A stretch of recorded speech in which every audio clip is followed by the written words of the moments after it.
Paano ba ma-convert ang GGives into cash? Okay, so sa video ito mga lalabs, tuturo ko po sa inyo step by step ang isang paraan po na alam ko kung paano po ma-convert ang ating GCash into cash. Okay, so bago po tayo mag-umpisa, baka naman pwede mag-like sa inyo dyan, baka naman pwede paki-like o paki-subscribe. Ay, malaki pong bagay po sa channel ko. Ay, marami po salamat in advance. Okay, so una, dapat meron po tayong bilis po at dapat may utang po tayo kay bilis. Ngayon, kung hindi nyo po alam kung paano po gumawa ng account kay Bilis, marami pong content creator na nagtuturo dyan sa YouTube. Manood po kayo step by step kung paano po tayo gumawa ng account kay Bilis at paano po makautang kay Bilis. Napakadali lang po. Basic na basic lang po gumawa ng account kay Bilis po. So, bakit kailangan si Bilis? Kasi po, kung halimbawa may utang na tayo kay Bilis, gagawin po natin pambayad si GGives. Para mailabas po yung pera natin kay GGives, gagawin po natin siyang pambayad. Okay?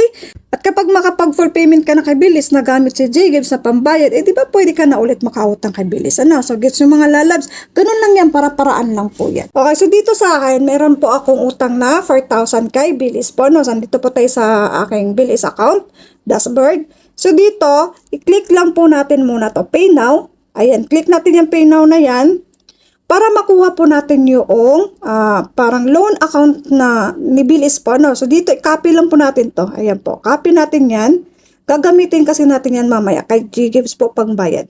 So ngayon, pag nakopy nyo na po ito, punta lang po kayo doon kay GCash na dashboard ninyo.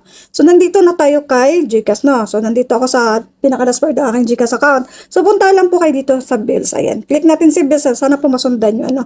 Kung hindi nyo po masundan, mag-comment lang po. Huwag po kayo mahiyang mag-comment lang po sa baba. So dito, click natin si bills. Ayan.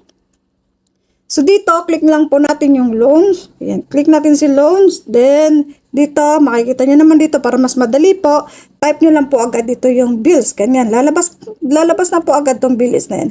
So, makikita nyo naman sa baba po, pwede po pambayad si GGives, no? So, click lang po natin si bills. Ayan, pag-click po natin, ito po yung kasunod na makikita nyo dito. So, ilagay lang po natin dito kung magkano po yung babayaran natin. Kung magkano po yung lahat ng utang natin kay bills, i-full payment nyo na po agad para po makautang ulit tayo kay bills. So, dito, ang aking babayaran lahat ay 5,000, no? So, halimbawa dito 5,000. Din dito naman po sa loan ID number, ito yung kinopya natin na number mula doon kay Bilis. Okay? So dito ilalagay po natin then account name ng ating Bilis, no? Then mobile number natin na naka-register doon kay Bilis. Then punta ulit tayo sa baba hanggang sa makita natin to. Ito pala, i-uncheck lang natin to para wala pong additional na bayad. Okay? Uncheck natin to, wag natin i-click yan, then mag-next na tayo. Pag next natin, ito po yung kasunod na makikita natin. So dito po, meron pong pagpipilian. Dito, merong GCash account na ibabawas o dito sa GGives. Ngayon, i-click po natin si GGives. Dapat mag-blue po itong check na to. Okay, so kagaya nito po, ayan, nag-blue na po yung check. Ibig sabihin, GGives na po yung pinili ninyo. Then pagkatapos po ay punta kayo hanapin nyo sa taas, may makikita kayong next dyan. So click natin yung next. Okay, so click natin si next and then kasunod po ito po yung makikita nyo dito. So ang pipiliin po natin, pipili tayo kung ilang months natin babayaran yung ating utang kay GGives. So dito, makikita, review nyo muna. Makikita, meron po siyang additional na transaction fee na 15 pesos lang naman. Okay, so dito may makikita kayo sa akin na meron akong available na installment 20,000. Pero ang gagamitin ko lang po ay 5,000 lang pambayad lang doon kay Bilis, no? So dito po ay may makikita ka po ditong installment plan. So dito meron 6 months, meron 2 months. So makikita nyo naman dito kung magkano yung babayaran nyo monthly kung pipiliin nyo sa 6 months or 2 months, no?